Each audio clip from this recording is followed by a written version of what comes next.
I am guilty, and I deserve every year I get. I just wanted them to know that I am sorry for what I did, and I know it doesn't help, but it's there anyways. I am sorry. Brooke Cruz is punished for killing Savannah Graywind and stealing her baby. We learned disturbing details on how Savannah died, how Hazley Joe was born, and how long Cruz will be in prison. Good evening, everyone. Brooke Lynn Cruz will die in prison for the murder of Savannah Graywind and the fetal abduction of her unborn child. WDAY 6 reporter Angeline McCall joins us live tonight with the shocking new details about how Savannah died and how her baby was born. Angeline?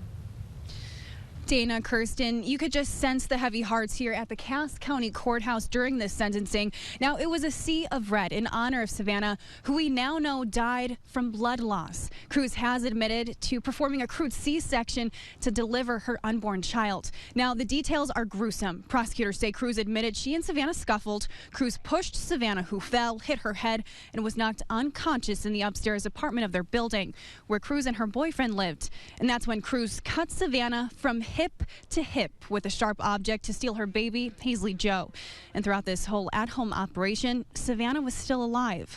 And after Hazley Joe was born, Cruz admits to even taking Savannah's baby out in public. I realize the impact that my actions have had on the family, the community, my family, and it's no light matter for me. I'm just really sorry.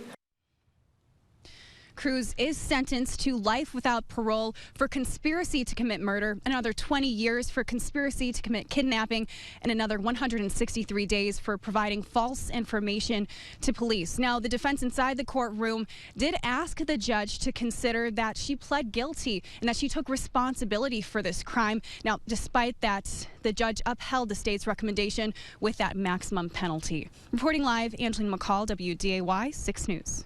Cruz's boyfriend is in custody as well. William Hain faces the same charge as Cruz, but he's fighting it. He's scheduled to go to trial in May, and it is scheduled to take place in Fargo. Today's sentencing was also the first time Savannah's family heard the horrific details of how she was murdered and robbed of being a mother. WDAY 6 reporter Sarah Rudling has followed the family's journey since Savannah first went missing. She talked with them after sentencing, and Sarah, obviously a difficult day with a lot of emotions. Absolutely, it is, Dana, Kirsten. The family sobbed in court throughout the sentencing, and Savannah's dad, Joe, needed their attorney, Gloria Allred, to read his victim impact statement and only came in for the judge's ruling. Afterwards, in a group, Savannah's parents, sister, and boyfriend Ashton spoke with the media after learning the heartbreaking details of how they lost Savannah. Savannah's daughter, Hazley Joe, was also there, who Ashton says is looking more and more like her mother every day. Ashton told us he's grateful the judge didn't take the defense's proposal of giving Cruz the opportunity of parole. But together, they say the last 5 months since losing Savannah have taken a toll on them, and life will never be the same. Savannah's mother, Norberta, says it was painful hearing the gruesome details of how her daughter was murdered.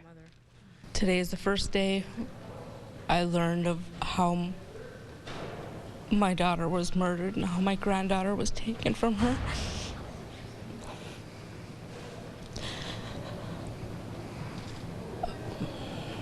I am satisfied with the sentence. While Savannah's mother agrees with the sentencing, tonight at 10, hear why her sister Kayla isn't happy with the verdict and why Ashton says this upcoming month will be especially difficult. Reporting live, Sarah Redlane, WDAY 6 News.